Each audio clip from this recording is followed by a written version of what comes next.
අවුරුදු 2ක් විතර ක්වෙස්ට් එකේ බ්ලොක් කරලා තිබුණා. එයාගේ ගෙවල් අයිතිකාරය හරිත් තද මිනිස්සු. එයාව හම්බුණා. උන්දලාවට පිනකට. අවසානයේදී අපි වැඩේ කෙරුවා. සතයක්වත් ඇත්තටම සල්ලි නෙමෙයි වා එල්ලුවේ. වගේ කොලේ වැඩේ කරලා දෙන්නම් කිව්වා එයා.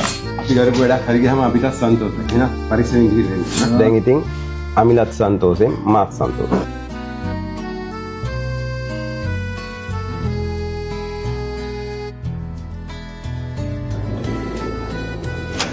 අයි බන්න අයියේ මේ මම කොලේ හම්බුණා අයියේ. ඇත්තටම මාර සන්තෝෂයි අයියේ.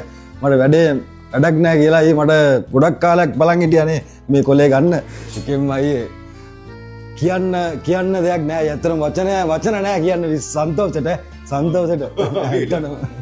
මාර සන්තෝෂයි අයියේ. වැඩක් නැහැ කියලා මේක අවුරුදු දෙකක් මාරම ඔළුවේ මාරම ප්‍රශ්නකින් වගේම තමයි ඉතින්. අරයට ගියා මේට ගියා තැන් 2-3කටම ගියා. ඒ බෑන් සල්ලි තමයි මුලින්ම ගත්තේ. ඊට පස්සේ වැඩේ නෑ. වැඩේ උන්නේ ඊට පස්සේ මේ අයියව හම්බුණා. ඔයාව හම්බුණා. ඉඳලාවට පිනකට. හම්බෙලි වෙලා අවුරුදු 2ක් ඉඳලා ඊට පස්සේ මගේ දුවගේ පුතාගේ අපි ඔක්කොගෙම කොළ 3 අරගෙන අපි දැන් සෙනසුරාදා ලංකාවට යන අතරම මාර සන්තෝෂයි. සතයක්වත් ඇත්තටම සල්ලි නෙමෙයි වා එල්ලුවේ. වගේ කොලේ වැඩේ කරලා දෙන්නම් කිව්වා එයා. මගේ සල්ලි පස්සේ මට දෙන්නකෝ වැඩේ කරාට පස්සේ. මේ අමිලයි නෝනයි මාගාවට ආවේ ජනවාරි මාසේ. ඒ වෙද්දී යාළගේ ප්‍රාතිකායක අවුරුදු 2ක් විතර ක්වෙස්ට් එකේ බ්ලොක් කරලා තිබුණා. මම මුලින් ක්වෙස්ට් එකට පෙක් එකක් දාලා ඇහුවා. හැබැයි වරේසේ ක්වෙස්ට් එක හරි හොඳයි. අපි මෙහෙන් ලියපු ගමන් එයාලා උත්තරේ වුණා. අඩුපාඩු ඩොකියුමන්ට් මොනවද කියලා දැනගත්තා. මූලිකම දෙයක් වෙලා තිබුණේ එයාගේ ගෙදර ප්‍රශ්න.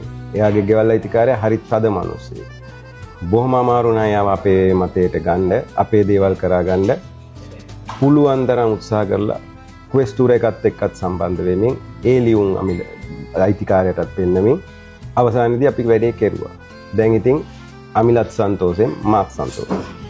අමිල අපි කරපු වැඩක් හරි ගියාම අපිටත් සන්තෝෂයි. එහෙනම් පරිස්සමෙන් ගිහින් එන්න. අනිවාර්යෙන්ම ආදරයයි අනිවාර්යෙන්ම මම මේවා යම පොල්ලක් දෙන්නම් එහෙනම්. හරි සන්නයි.